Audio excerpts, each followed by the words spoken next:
So let us start this course, that is MA 201 Engineering Mathematics Third.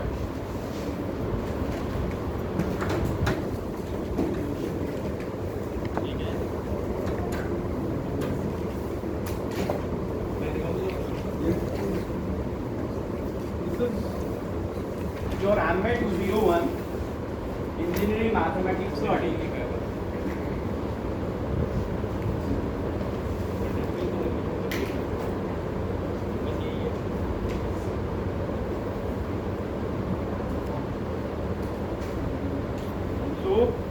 First class for this course, and in this class first let me introduce about this course. This course में हम लोग क्या पढ़ने वाले हैं, that is an issue. Mathematics में आप जानते हैं all times you are playing with the numbers, very basic thing, ठीक है ना. नंबर्स का खेल है सारा का सारा, क्योंकि नंबर्स की हेल्प से आप किसी भी क्वांटिटी को मेजर करते हैं. That is the application of your number. और जब आपको कोई नंबर नहीं पता होता तो आप लोग क्या करते हो, सिंपली एज्यूम कर लेते हो, सपोज कर लेते हो उस नंबर को किसी भी सिंबल से. अगर कोई क्वांटिटी है, वो क्वांटिटी मुझे नॉन नहीं है, तो I assume let X be the quantity और Y be the quantity, Z be the quantity. ऐसे तो करते हो ना. तो ये जो नया इंट्रोडक्शन है सिंबल का, एक्स वाई जेड का, इसको आप लोग क्या बोलते हो, इसको बोलते हैं आप लोग वेरिएबल. भाई नंबर कांस्टेंट होता है और जो सिंबल है वो आपका वेरिएबल होता है, क्योंकि उसकी वैल्यू चेंज कुछ भी हो सकती है. तो हम लोग ऐसा मान के चलते हैं कि उसकी वैल्यू चेंज होती है, तो उसको हम लोग बोलते हैं वेरिएबल. और जरूरी नहीं है आपके पास एक ही वेरिएबल हो, आपके पास दो वेरिएबल भी हो सकते हैं. सपोज एक वेरिएबल एक्स है और दूसरा वेरिएबल वाई है. एक्स और वाई के बीच में कभी कभी फंक्शनल रिलेशनशिप हो सकती है, उसको कि हम लोग y = f of x से प्लॉट करते हैं. अगर मेरे पास दो वेरिएबल हैं x और y, तो उनके बीच में कोई फंक्शनल रिलेशनशिप एग्जिस्ट कर सकती है. वो हम लोगों ने पहले ऑलरेडी कैसी होती है, किस प्रकार से होती है, हाउ इज दैट, तो हम सब लोगों ने स्टडी किया. तो अगर मेरे पास कुछ भी ऐसा है y = f of x, तो this is I call as a function. ठीक है ना. तो मैथमेटिक्स में इसको अपन लोग बोलते हैं फंक्शन. और x और y क्या है, वेरिएबल है. और इनको भी नोमेनक्लेचर दे दिया. x को बोल दिया इंडिपेंडेंट वेरिएबल और y को बोल दिया डिपेंडेंट वेरिएबल. x मेरा इंडिपेंडेंट वेरिएबल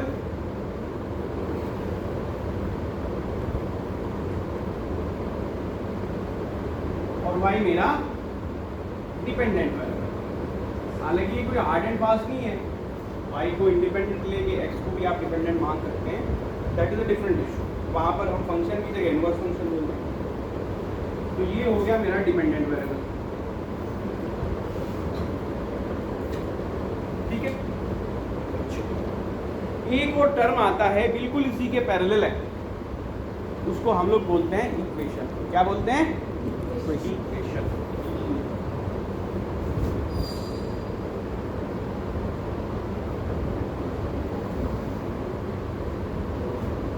जहां पर ये जो साइन ऑफ इक्वालिटी है उसकी लेफ्ट हैंड साइड है और उसकी right hand side. Anything where there is sign of equality और लेफ्ट हैंड साइड है और राइट हैंड साइड. ठीक है ना. लेफ्ट हैंड साइड पर कोई भी वेरिएबल की फॉर्म में एक्सप्रेशन होना चाहिए, या राइट हैंड साइड होना चाहिए, या दोनों साइड होना चाहिए. वो जो फॉर्मुलेशन होता है उसको हम लोग बोलते हैं इक्वेशन. क्या बोलते हैं उसको, इक्वेशन. ये सब किया है आप लोगों ने. भाई एल्जेब्राइक इक्वेशंस आपने पढ़ी हैं. एल्जेब्राइक इक्वेशंस लीनियर भी थी और नॉन लीनियर भी थी. तो लीनियर इक्वेशन में क्या था कि जितने हमारे सारे वेरिएबल थे, ठीक है ना, रेडिकल वगैरह हो, सब रिमूव कर दो, उन सब की पावर होती थी कितनी, 1. भाई लीनियर किसको बोलते हैं, after removing all radical powers, यानी कि फ्रैक्शनल पावर जो हैं अगर पावर सभी वेरिएबल की 1 है, सभी टर्म की पावर 1 है, तो उसको बोलते हैं लीनियर। और अगर 1 से अलग है तो उसको बोलते हैं हम लोग नॉन लीनियर। तो जो अलजेब्राइक इक्वेशंस जिसको हम लोगों ने बोला है, उसमें केवल आपके वेरिएबल एग्जिस्ट करेंगे। क्या एग्जिस्ट करेंगे? ओनली वेरिएबल एग्जिस्ट करेंगे, ठीक है ना। सपोज कुछ भी मैंने लिख दिया, x + y = 3 या y = x², और even y = sin x plus let me say 3, anything like that, कुछ भी ऐसा होगा that is always called an equation, ठीक है ना। उसको हम लोग क्या बोलते हैं? इक्वेशन, अलजेब्राइक इक्वेशन ही बोल देते हैं। दो अलजेब्राइक इक्वेशन जनरली उनको बोला जाता है जिसमें ट्रांसेंडेंटल टर्म्स इन्वॉल्व नहीं होते। ट्रांसेंडेंटल किसको बोलते हैं? फंक्शन बताए थे दो तरीके के, एक तो अलजेब्राइक और दूसरे ट्रांसेंडेंटल, ठीक है ना। जिसमें जिस फंक्शन में आप सिंपली प्लस माइनस मल्टीप्लाई और डिवाइड करके वैल्यू फाइंड आउट कर लेते हो, वो सारे क्या कहलाते हैं? अलजेब्राइक, जो कि पॉलिनोमियल टाइप फंक्शन होते हैं। लेकिन अगर साइन एक्स आ गया, कॉस एक्स आ गया, टेन एक्स आ गया, e⁻x आ गया, एक्सपोनेंशियल या ट्रिग्नोमेट्रिक टर्म्स उसमें इन्वॉल्व हो गए, तो जनरली हम लोग उसको ट्रांसेंडेंटल बोलते हैं, ठीक है ना। ऐसी कोई भी इक्वेशन है तो हम लोग जनरली अलजेब्राइक इक्वेशन बोलते हैं, ठीक है ना। अब मैं इक्वेशन की बात क्यों कर रहा हूँ?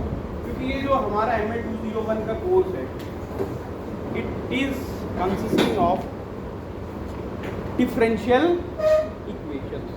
क्या है इसमें? Differential.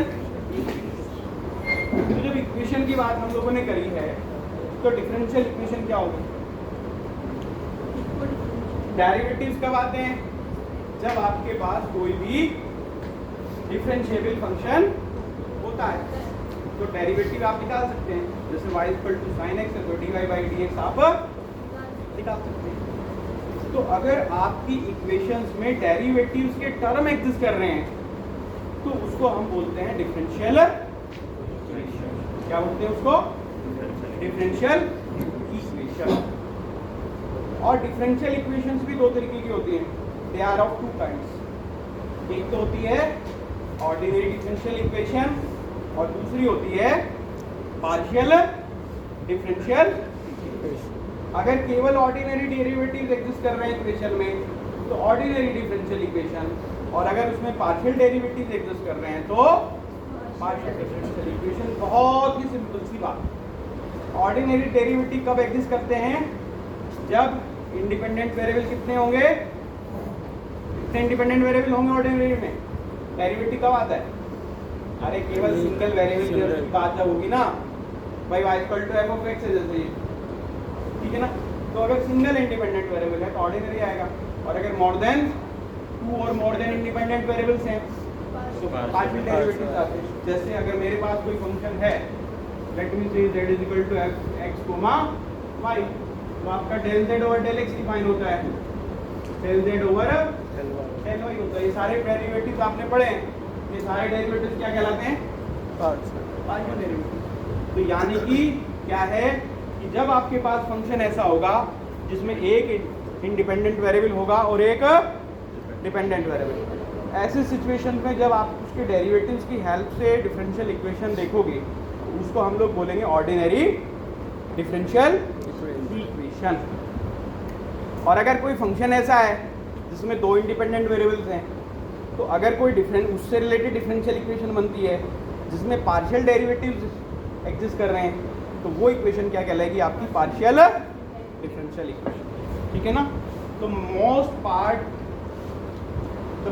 Part of this course is devoted to differential equations, both ordinary differential equation as well as partial differential equation। तो जो इस कोर्स की आपकी यूनिट 1 है, यूनिट 2 है और यूनिट 5 है, सिलेबस को शेयर कर दूंगा ग्रुप में, एक बार ग्रुप को फिर से रीएक्टिवेट कर लीजिएगा।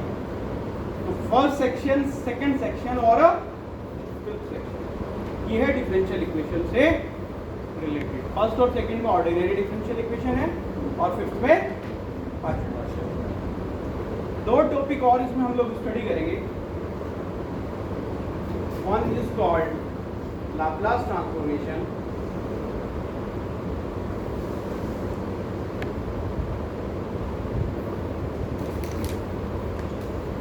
this is under unit 3 or section 3, and second is Fourier series।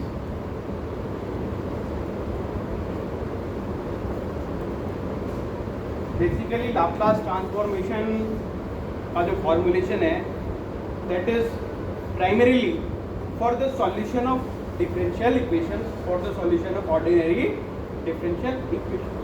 तो ये वाला भी जो पार्ट है अल्टीमेटली कन्वर्ट करेगा इसी टॉपिक पर कि हम लोग अपनी डिफरेंशियल इक्वेशन को सॉल्व कैसे करेंगे, ठीक है ना। Fourier series basically periodic functions जो होते हैं आपके, भाई साइन एक्स क्या है आपका, एक पीरियोडिक फंक्शन है, उसकी वैल्यू एक सर्टेन पीरियड के बाद में क्या करती है, रिपीट करती है। तो किसी भी फंक्शन को आप पीरियोडिक फंक्शन के रूप में एक्सप्रेस कर सकते हैं। वो कैसे करना है, मतलब that is all in Fourier series, that we shall see at that time.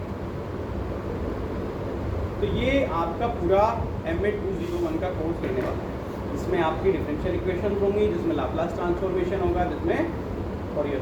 तो ये आपका सिलेबस है फॉर MA 201। अब जब हमेशा इक्वेशन की बात हम लोग करते हैं तो इक्वेशंस का आप क्या करते हो,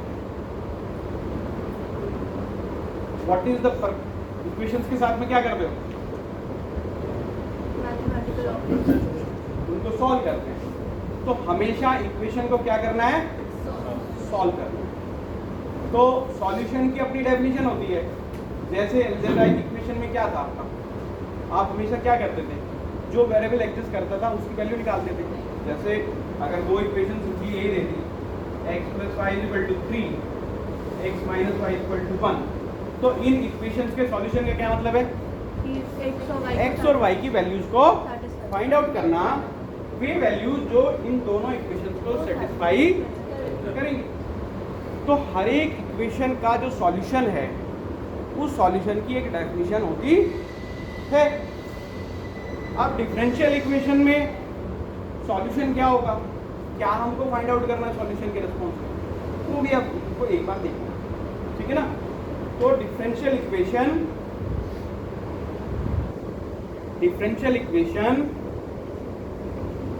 और उसका सॉल्यूशन, ठीक है ना। और कभी भी किसी भी इक्वेशन का सॉल्यूशन निकालना, चाहे अलजेब्राइक का निकालना, चाहे डिफरेंशियल इक्वेशन का निकालना, या और कोई भी इक्वेशन अगर फॉर्म हो सकती है, इंटीग्रल इक्वेशन होती है, हमेशा सॉल्यूशन जब आप निकालते हो तो सबसे पहला क्वेश्चन आता है कि सॉल्यूशन एग्जिस्ट करता है या नहीं करता, एग्जिस्टेंस ऑफ द सॉल्यूशन। और अगर सॉल्यूशन एग्जिस्ट कर रहा है तो वो सॉल्यूशन यूनिक है या नहीं। केवल एक सॉल्यूशन है, if there exist only one solution, that is called uniqueness. whether if the solution exists, that will be unique or तो हमेशा इक्वेशंस का सॉल्यूशन निकालना, सॉल्यूशन एग्जिस्ट करेगा नहीं करेगा, और अगर एग्जिस्ट कर रहा है तो यूनिक होगा या नहीं होगा। प्राइमरी स्टेज में हम लोग इक्वेशंस के लिए यही करते हैं, ठीक है ना। Is it okay. आगे सॉल्यूशन स्टेबल होगा नहीं होगा वो आगे फर्दर कॉन्सेप्ट रहती है, और भी चीज़ें होती हैं, लेकिन हमारा जो टारगेट है लर्न करने का, सॉल्यूशन एग्जिस्ट करेगा या नहीं।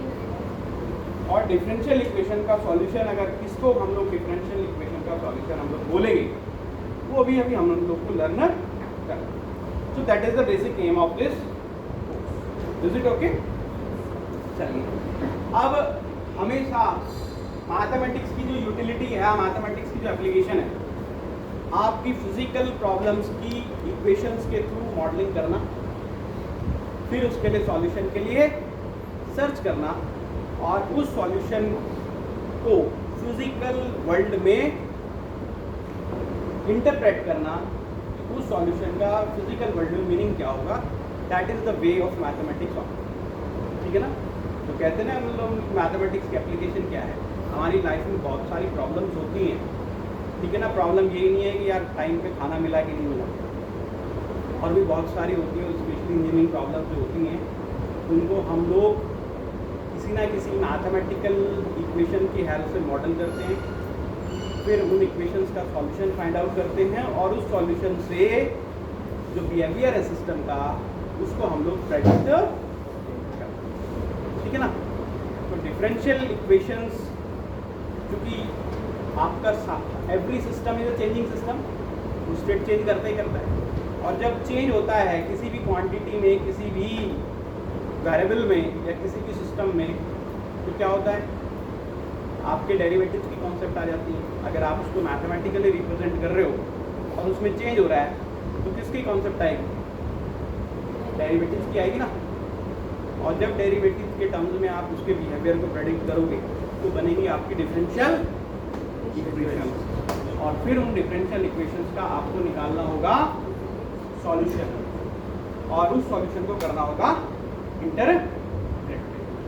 फिजिकल वर्ल्ड में जो इतनी एप्लीकेशन डिफरेंशियल इक्वेशंस की हैं मोस्टली सारी एप्लीकेबल हैं, यूजफुल हैं, इसीलिए डिफरेंशियल इक्वेशंस को लर्न करना that is very much important, not only the purpose for the purpose of clearing the examination of MET 201 but also learn how to apply the differential equations in our real world problems. ऐसे भी कुछ examples हम certainly take up करेंगे, but this is all about your introduction to this course MET 20, right. अब presence क्या है आपकी, first class के लिए जो टॉपिक अभी मुझे डिस्कस करने थे वो मैंने आपसे डिस्कस किया है। फर्दर क्लासेस में, ऑनवर्ड्स क्लासेस में I shall be covering each and every topic of this course, but I need your presence in the class. तो जो आपके मित्र हैं, जो आपके फ्रेंड्स हैं क्लास में नहीं आए, मैं ऑन रिकॉर्ड बोल रहा हूँ, इस बार MET 201 के कोर्स में अटेंडेंस अगर शॉर्ट है तो एग्जामिनेशन से डिटेन किया जाएगा। 75% अटेंडेंस आपको मालूम है आपको चाहिए। तो आज ये आपकी फर्स्ट क्लास है, आगे से अपने मित्रों को, स्पेशली जो CR हैं, उनको कन्वे कर दीजिए, ठीक है ना। क्लास लेक्चर जब देखेंगे तो अपने आप भी साक्षात हो जाएगा, तो इसलिए हर एक क्लास में प्रेजेंस रहना है, और अगर कभी कोई बड़ी इमरजेंसी होगी तो इन्फॉर्म करो डिपार्टमेंट को भी और coordinator. Is that okay? So today I finish here, right? So from next lecture onwards, I shall start in details about ordinary differential equation. That's fine.